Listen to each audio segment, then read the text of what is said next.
Comenzamos una nueva edición de Café Financiero con toda la información necesaria para manejar mejor nuestro dinero. Hoy vamos a brindar mucha información para todas las personas que se están yendo al exterior en estas vacaciones que están a punto de comenzar.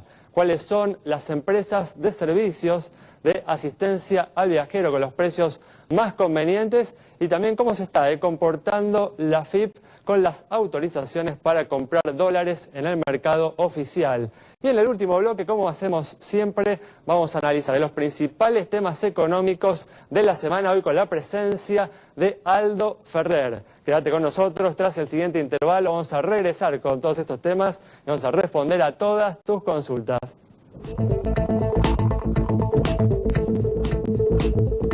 Ya que estamos ya con la presencia de Santiago Chelala, también está como siempre Yamila Escala y hoy nos está acompañando una vez más Julián Siri para repasar lo sucedido esta semana en los mercados de capitales. Una semana muy activa, tanto en el frente local como en el frente internacional. ¿Qué tal? ¿Cómo andan? Muy bien, hola, ¿cómo están? ¿Qué tal? Gracias por estar aquí. Vamos a abrir el programa con información para todas aquellas personas que se están yendo al exterior en estas próximas vacaciones. ¿Cómo se viene manejando la AFIP con aquellas personas que solicitan dólares para viajar al extranjero?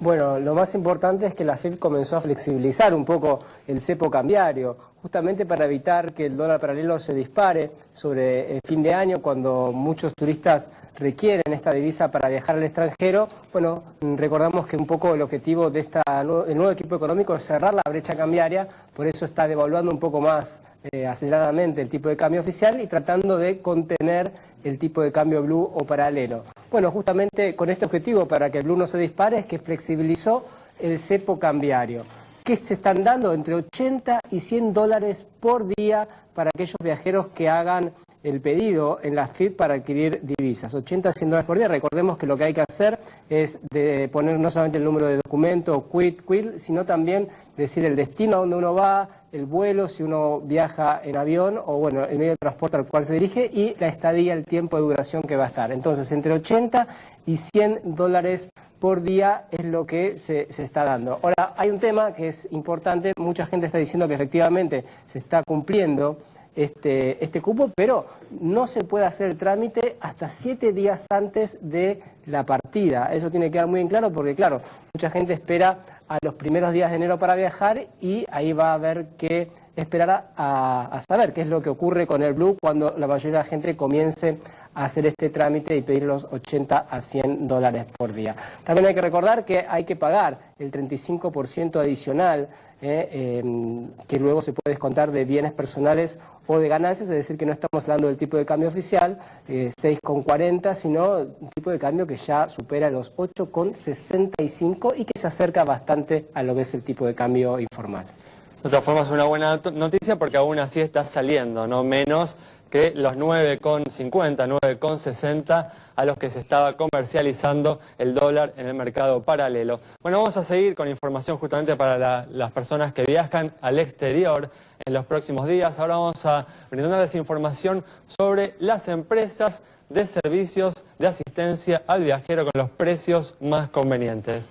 Información súper importante porque cuando pasamos la frontera de la Argentina, empezamos a hablar en dólares. Y no les tengo que decir lo que implica en este momento para los argentinos estar hablando de sumas dolarizadas. Así es que uno puede estar cubierto, así se vaya a un país limítrofe, a Estados Unidos, a Europa o a donde fuera, con una determinada suma que le va a permitir afrontar gastos médicos, gastos de traslado, internaciones, e incluso bueno, lo que tiene que ver con retrasos en el vuelo, extravío de equipaje, con todo lo que eso implica. No es solo el monto, sino también lo que significa tener que moverse y no saber a quién acudir, a quién preguntar, más allá de que existen otro tipo de coberturas en otro sentido. Esto es servicio de asistencia al viajero y tiene que ver también con esa posibilidad de poder afrontar el gasto en el momento, no tener que andar pidiendo comprobante, pagando, desembolsando un montón de dinero en muchos casos, y estamos hablando obviamente de la salud en otro país que no es la Argentina. Bueno, así es que entonces actualizamos lo que nos ofrece las distintas empresas que se dedican a esta actividad. Atención, porque les vamos a presentar una vacación promedio de unos 15 días. Obviamente cuando uno va y consulta, cuando está armando su viaje, bueno, si aumentan los días, va a aumentar un poquito lo que paga, pero van a ver que estamos hablando de muy poco dinero en función de lo que cuesta afrontar un viaje al extranjero. Arrancamos, sí, con Allianz, en el caso de Estados Unidos, sí, para $50.000 como suma asegurada. 104, Travel Guard 105, Universal en el mismo valor, Europe Assistance 107 y Assistcard $112, ¿sí? Esa es, como ven acá, el valor de referencia, la moneda. Cardinal 113, Asismed 115 y que en el mismo valor April y Travel Ace 129. Ya si nos vamos a Europa, vamos a hablar de la misma suma asegurada, pero atención, destino donde es obligatorio contar con una cobertura para ingresar, si no se es obviamente miembro de la comunidad. Arrancamos en 107 para Europe, Allianz 108, Travel Guard 109, 110 Cardinal y Assistcard $112 los 15 días de nuestro viaje. Un poquito más arriba, Asismed, $115, Ike, 115 también, April, 118, Travel Ace, 129 y Universal, $131. De nuevo, lo poco que significa esta suma en función de lo que es un viaje al exterior, así que a consultar y obviamente, bueno, también variará lo que uno quiera incluir, pero las coberturas más básicas incluyen ya lo fundamental, lo que uno necesita para estar tranquilo en su viaje. Muy bien, un tema para tener presente en estas vacaciones. Vamos a comenzar ahora con el repaso de lo sucedido en los mercados de capitales que sintieron los efectos de la crisis energética que se viene viviendo en nuestro país y que respondieron a las primeras reacciones del gobierno. ¿Es así, Julián? Exactamente, Ale, éramos muchos y parió la abuela. La realidad es que si bien el mercado estaba intentando digerir todo lo que está pasando en cuanto al contado con liquidación y la intervención por parte del gobierno de manera no oficial para poder contenerlo, a eso se le agregó la crisis energética que realmente terminó estallando, por lo menos en lo que es Capital Federal y Gran Buenos Aires esta última semana, y la frutilla del postre fue cuando el jueves las empresas prestadoras del servicio de electricidad y de energía recibieron un tirón de orejas en el cual la amenaza era estatizar a las empresas si no brindan un servicio de calidad. El resultado fue que Denor, la empresa que cotiza en el panel líder de la bolsa, terminó cayendo casi 20%, pero bueno, es llamativo que es una empresa que tiene patrimonio neto negativo, perdón, el furcio, con lo cual ya desde el vamos parece ser que las variables no están muy acomodadas, que digamos. Veremos cuánto más tira esta situación. Y también yo creo que una vez más todo termina o está en el azar y vamos a tener que rezar de que haya bajas temperaturas para que no se siga agudizando la crisis. Muy bien, y los días de euforia del Merval han quedado un poco distantes. Con esta información entonces nos vamos a un corte. En instantes estamos nuevamente con ustedes.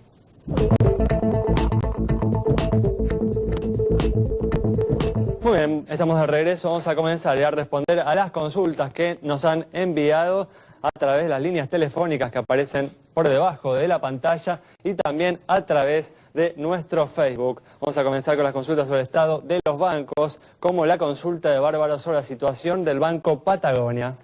Un banco de capitales brasileros que, al igual que todos los bancos públicos y privados, no abrirá las puertas el próximo 24 y 31, así que a tenerlo en cuenta para aquellos que están esperando los últimos días del año para hacer los últimos trámites bancarios. Vemos en pantalla los números.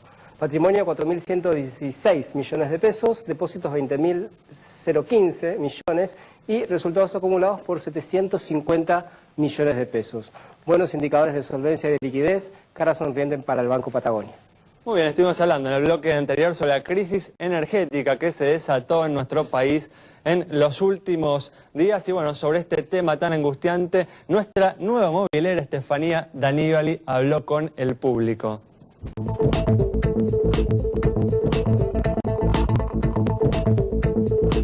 Café Financiero le preguntó a los argentinos si a partir de estas declaraciones oficiales esperan un verano caliente. Bueno, yo pienso que sí, porque no se prevé nada. Acá se deja todo a la Bartola. ¿Lo atribuye a una deficiencia de políticas energéticas del gobierno o a un crecimiento de la economía y el consumo? No, yo pienso que del gobierno, porque hay que preverlo esto, ¿no? Cuando hace calor se supone que en estos meses es muy elevada las temperaturas y bueno, hay que preverlo, ¿no? En el momento atacarlo. No es un tema de si yo pienso o creo, es un tema que técnicamente es algo que no se va a cumplir por lo menos en 4 o 5 años para equilibrar la energía. Sí, seguramente sí, por el desarrollo, todo está creciendo y va a dar más fuerte seguramente y hay menos energía. Incentivar inversiones al sector energético creo que sería lo mejor, pero bueno, hay que ver quién viene a invertir acá también, ¿no?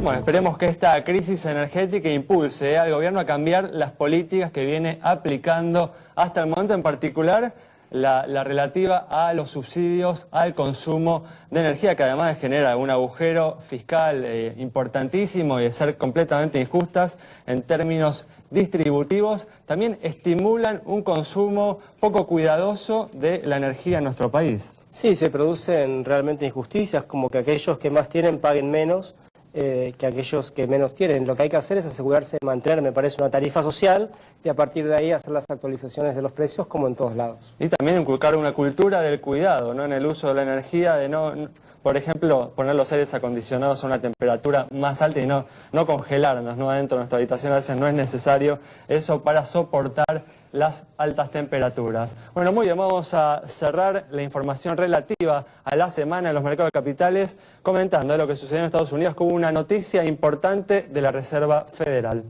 Exactamente, Ale. La noticia fue que decidieron empezar a hacer lo que llamaron tapering, en el cual básicamente van a bajar la cantidad de compras mensuales de bonos de duración larga. ¿A qué me refiero con esto? Bueno, hay dos formas de hacer, o está implementando la Reserva Federal, dos maneras de política monetaria. Una era en la parte corta de la curva de tasas de interés, en la cual tenían control directo con la tasa de referencia. En la parte larga tenían programas actualmente en el cual hacían recompra de bonos por 85.000 millones de dólares al mes. Decidieron bajar ese monto en 10.000 millones de dólares, congruente con los datos que pusieron, digamos, como referencia para tener un indicador sobre la trayectoria de la economía. Esta está mejorando y así se terminó haciendo notar el viernes, en donde el dato de crecimiento del tercer trimestre para Estados Unidos fue de 4,1% anualizado, versus 3,6 que había dado en el reporte anterior para el mismo trimestre. Exactamente, porque en la medida en que la economía norteamericana muestra mejores señales, bueno, las autoridades monetarias van reduciendo los estímulos para la economía. Bueno, vamos a responder una última consulta, en este caso, sobre la situación de una compañía de seguros. Para Aníbal, que nos consultó sobre la situación de Nación, esta empresa presenta un activo de 2.424 millones de pesos, pasivo 1.922 millones, patrimonio 501 millones, resultado positivo de 77 millones de pesos, primas 907 millones e informa 2.377 juicios. Con indicadores que se condicen con los del promedio del mercado, es que le otorgamos la luz verde del nuestro semáforo. Como insistimos siempre, hay información muy importante que deben tener en cuenta al momento de contratar a su compañía de seguros. Nos vamos a un corte en instantes. Vamos a estar dialogando con Aldo Ferrer sobre los principales temas económicos de esta última semana.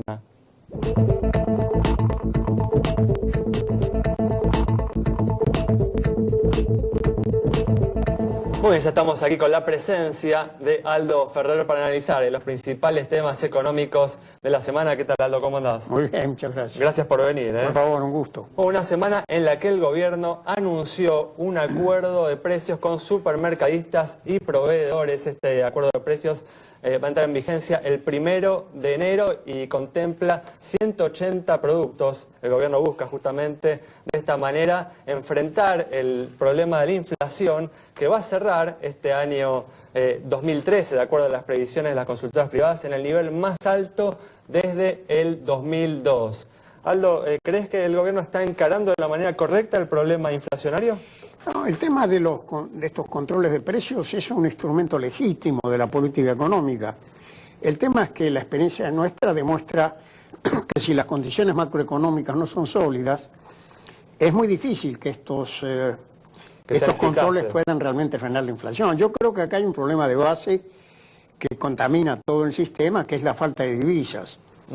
Como estalló ahora la restricción externa, porque hay un enorme déficit en el comercio de manufacturas, agravado por el tema energético, el tema del turismo, esto genera un cuadro de expectativas, lleva incluso al Banco Central a tratar de evitar una mayor apreciación cambiaria a través del ajuste continuo del tipo de cambio, y esto retroalimenta el proceso inflacionario. Tal cual. Y entonces en la situación fiscal también ha habido una pérdida, digamos, de la solidez que tuvo la parte fiscal del modelo, digamos. En sus primeros años. Claro, ¿no? desde que salió, digamos, con hizo la gran operación de reestructuración de deuda, que fue una cosa extraordinaria y muy positiva, pero a partir de allí comenzó a generarse otra vez el desequilibrio externo, la economía empezó a funcionar, la industria a plena capacidad, con su característica de un fuerte déficit en autopartes, en bienes de capital, en electrónicos, es decir, en los sectores de la frontera tecnológica. Y entonces este es el problema de la restricción externa, y que plantea dos cuestiones. Una de corto plazo, que es cómo se administra de la manera menos complicada posible el problema. Y la cuestión de fondo es cómo se industrializa el país para que podamos cerrar ese déficit de manufacturas, que este año está en el orden de los 30.000 millones de dólares. Entonces se juntan los problemas estructurales con los problemas de corto, y claro, el gobierno se preocupa y toma medidas como esta de los controles de precios, o el cepo, o algunas otras medidas en el mercado de cambios, que pueden en algún momento aliviar en algún punto la situación, pero que no la resuelve. Entonces, por el otro lado, hay un escenario internacional que a lo mejor da algún alivio. Hay una serie de cosas que han pasado, el acuerdo con Repsol, y otros acuerdos que ha habido. Como que se podría conseguir algún financiamiento internacional. Podría haber, es probable que pueda haber algún financiamiento internacional que afloje esta restricción externa, pero no resuelve el problema de fondo, porque nosotros tuvimos otros momentos en que por la cuenta de capital, como pasó en el tiempo de la convertibilidad, entraba la plata y los dólares estaban. Y después se iban, ¿no? Se iban por la otra puerta. Aumentaba la reserva del Banco Central, pero aumentaba la deuda. Entonces genera un cuadro que después en definitiva termina con la fuga de capitales. Así que yo si ustedes me preguntan qué es lo que yo pienso que caracteriza la situación actual, creo que es la insuficiencia de divisas, que es la reaparición del problema histórico del subdesarrollo industrial. Y no alcanza con el gran superávit del campo, que ha crecido mucho, que ha exportado, que tiene buenos precios, pero no alcanza para sostener un sistema desequilibrado.